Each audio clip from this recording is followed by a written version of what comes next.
Where this offseason is heading for the Twins and looking at options who may be in their shopping cart on today's episode of Locked On Twins.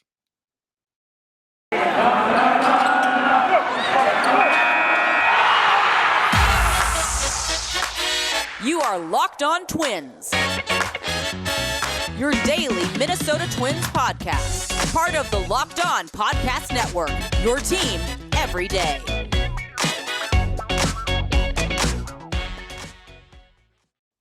And welcome to the Locked On Minnesota Twins podcast. Today is Friday, November 26th, and I'm your gracious host, Nash Walker. Thank you for making Locked On Twins your first listen every day. We are free and available on all podcast platforms. Again, this is Nash Walker, writer at Twins Daily, lifelong Twins fan, bringing you 5 days a week coverage on the Minnesota Twins. Hope you all had a wonderful Thanksgiving day.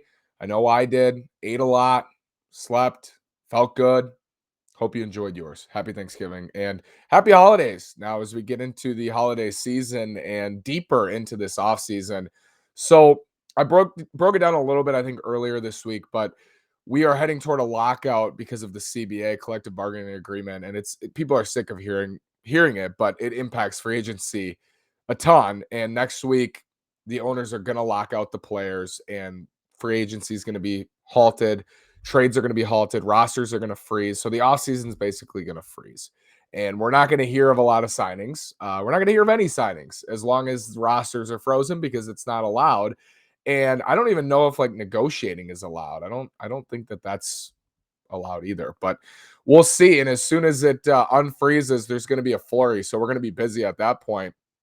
But we know next week, I think it's Monday or Tuesday, we're going to get the tenders as well. So we'll break that down. We'll have a lot of content for you, I promise, this offseason, even as the rosters freeze, breaking down a ton of free agents and breaking down what the Twins are going to do here, because I think we're trending in a certain direction. I think there's a finite direction here. And I want to preface this by saying I could be very wrong about this prediction, because that's ultimately what it is. I haven't talked to Derek Falvey. I haven't talked to Thad Levine. I haven't talked to the Twins front office about what they're planning to do. I haven't heard what they're planning to do. But this is me reading the tea leaves of what we know so far this offseason. We know that 9 of the 21 starting pitchers, I think Ben Kaspick tweeted this today, Locked On Giants, does an amazing job. I'd follow Ben too. Just general baseball stuff and Giants stuff. Fascinating club. Anyway, tweeted today, and I retweeted it. You can follow me at NashWalker9. Follow the show at Locked On Twins. I believe it's 9 of the 21 starting pitchers in the top 50 among free agents have already signed. And it's not that the Twins haven't signed those guys. It's not that they haven't. That's part of it, that they haven't signed those guys. But what we've heard on almost every single one of these guys, I want to thank Darren Wolfson, our friend, for always having our back and letting us know if the Twins had interest. He's got his lines, and we really appreciate that. And we'll have Darren on this offseason. Hopefully he comes on pretty soon. But he's letting people know, they didn't have interest in X. They didn't have interest in Y. There's no really interest in Eduardo Rodriguez. They had some fans in their front office, I guess, in the Twins front office who liked him, but ultimately not serious about him. They made an offer to Andrew Heaney, which I think plays right into where I think this offseason is heading. And sounds like they're not interested in Marcus Stroman. They're not really interested in Javier Baez. And it just doesn't sound like they are aggressively pursuing the top middle end or the top end free agents. And it's hard for me not to think this doesn't mean this is an omen for the offseason. It doesn't have to be an omen, because maybe it works, but I can't say I'm not disappointed by where this is heading. And what I mean by where this is heading is I think we're trending toward, and I feel dumb because I should have known this, getting my hopes up. And I'm still going to be optimistic that they'll have a solid offseason. I think if you're able to extend Byron Buxton, your offseason automatically starts at a B for me. It automatically is a successful offseason to me if you're able to extend Byron Buxton. Maybe that's setting the bar super low, but I think it feels like such a long shot at this point that if they're able to get that done and they're able to secure Buxton, which they need to do, I think, and if they don't, it'll be a mistake. And I've said that many, many times. If they're not able to do that, the offseason, it's going to be hard to recover. But on the flip side, if they're able to do that, I think it already makes it a successful offseason in terms of how I feel going into the future and how I feel about my confidence with this front office. Because something that I've talked about all week and have talked about a lot is their staunchness to creating financial flexibility every offseason. And that's all fine and well. I think that's a smart way to operate. I think it's the right way to operate in baseball, especially when you have a mid-level payroll. So the Twins do, as we know. It's a smart way to operate. Keep the books clean. This current system screws young players. We know that. It sucks. They don't get paid nearly what they should be getting paid, and it really favors free agency, and it really favors the players in free agency. When you get to free agency, you make your money there, and before free agency, you don't really make your money. So you can take advantage of that by extending players. You can take advantage of that by loading your team with good young players, and that allows you the flexibility to go out into free agency and sign Josh Donaldson, or we've seen the White Sox do it, sign Yasmani Grandal, or whoever, Liam Hendricks and Kendall Graveman, gives you that flexibility. And so in a vacuum, I like it. I like that. But who cares about financial flexibility when you can't secure those frontline starters, when you can't secure those big time free agents, when you aren't even in the running for those free agents? Why does it matter that you have flexibility if you're unable to sign those guys? And that's been my point. Like, why are you sitting around if you're not going to spend the money that you've worked so hard to free up, right? They've tried to free up this money. They've made sure that they're not making poor investments in recent off seasons, the Keuchels or the Bumgarners or the Ryus, making sure. And I'm not saying they're all, that's their choice. I think, they wanted to sign Zach Wheeler. They wanted to sign Yu Darvish and just didn't get them. And that's another factor. And this is free agency. You win some, you lose some. But I just don't know what the flexibility is doing for you if you're not taking advantage of said flexibility by extending a Jose Barrios, a Byron Buxton, or signing a free agent. So that's been my point all week. But I want to turn and look toward the rest of this offseason. First, I want to tell you about Built Bar. It's the most wonderful time of year. Today's Black Friday. Built is going all out to make this Black Friday weekend the most delicious Black Friday that ever was in the history of Black Fridays. New limited time flavors, new types of bars in a winter wonderland of a deal. Built Bar is really delicious. My dad always tries to take my Built Bars, and I have to slap his hand away. You want high-end deliciousness at a discount all through Black Friday weekend. Get at least 20% off anything and everything at Built.com. Enter promo code LOCKED20. There's a new flavor. It's a Ruby Chocolate Puffs. Absolutely delicious, marshmallowy goodness. New flavor, lemon dip cheesecake puffs. Do you love lemon cheesecake? You'll love lemon dip cheesecake puffs. And a new bar built Crave Bar. A Built Bar Friday weekend isn't complete without the word free. Buy any box of Built Bars through Sunday and get 2 of their brand new candy bars, Built Crave, for free. That's 20% off Built Bars and 2 free Crave Bars, all at Built.com. Plus, you can get 60% off Built Broth and Built Boost and 40% off Built Swag. Just enter code LOCKED20 at Built.com. Thank you again for making Locked On Twins your first listen every day. We are free and available on all podcast platforms. Looking at the rest of this offseason for the Twins, so all of that monologue that I've had this week, looking at the big picture, what does that really mean? Well, I think this is where we're trending, folks, and this is where they've gone, especially with starting pitchers. 1 and 2 year deals, low level 1 and 2 year deals this offseason. I think we're heading in that direction, and you're going to think, why? And I'm also thinking, why? So when I give you these reasons, it's not me defending what they're doing. I'm not defending the front office and what I think is happening here. Again, that's what I think. They could go out and sign Robbie Ray tomorrow, and that would debunk my whole theory here. But I'm not defending them by giving you these reasons of why they would do this, because they're not doing it without reason. So I'm just little bit of devil's advocacy, it may sound like, but just why would they do this? Here's why. Number one, it's a buzzword. Financial flexibility. I have 3 exclamation points. Financial flexibility, financial flexibility, financial flexibility. It is the biggest reason among all. And it's such an umbrella term. It's such a buzzword, but it can be used in a we're smart. We value financial flexibility. It can use in a we're cheap. We don't sign anyone. We value financial flexibility, right? So it can be used in a bunch of different ways. But what I mean by that is it's all about keeping the books clean. Like that's what this is about.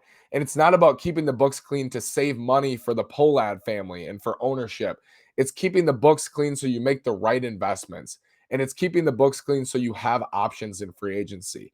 And again, my point has been, what's the point of keeping those books clean if you don't fill them at some point, right? And maybe they're seeing next offseason as the time that they're going to fill it. You see with other teams, and I don't want to always compare the Twins to the Giants because That was amazing what they just did and what was expected of them. And I think what was expected of them before last year is about where the Twins will be, 75 to 80 wins in a division that's improving in the National League West and in the American League Central for the Twins.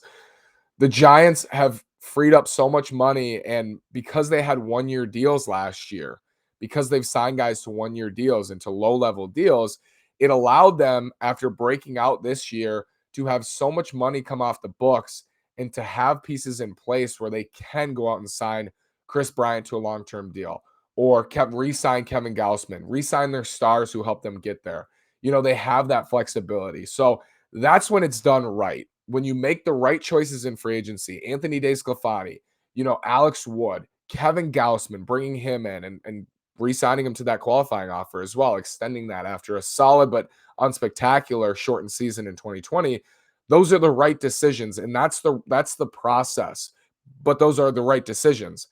For the Twins, they follow a similar model, right? They sign Andrelton Simmons for 1 year. They signed Jay Happ for 1 year. They signed Matt Shoemaker for 1 year. They signed Alexander Colome for 1 year and an option. It's a very similar process, but it's not, those weren't the right decisions. They made the wrong decisions with that process, so it didn't work. For the Giants, they followed a very similar blueprint, but they made the right decisions, right? And what I was hoping this offseason for the Twins is that they would adjust their process, because they've done this now for a couple of years and they just haven't made the best decisions. Nelson Cruz was an absolute grand slam, literally, an absolute grand slam. Amazing signing. They don't have a great track record outside of Nelson Cruz. Michael Pineda was solid. I would advocate bringing him back on the right deal for sure, especially if they're going this route where they're not going to sign anyone who's super, high end. They don't have a good track record of doing this. The Logan Morrisons, the Lance Lynns, they've followed this way. And then what that leads you to is, we're going to hit and we're going to jump on Josh Donaldson for 4 years and $92 million, or we're going to jump on Zach Wheeler for 5 years and 125, I think is what he signed with Philly. So it allows you to be in the running, and it allows you to secure some guys like Donaldson. But again, the Donaldson signing too, a lot of people were critical of it because he wasn't a starter and they weren't able to get their number one starter target, Zach Wheeler. Weren't able to get him. Weren't able to get you Darvish.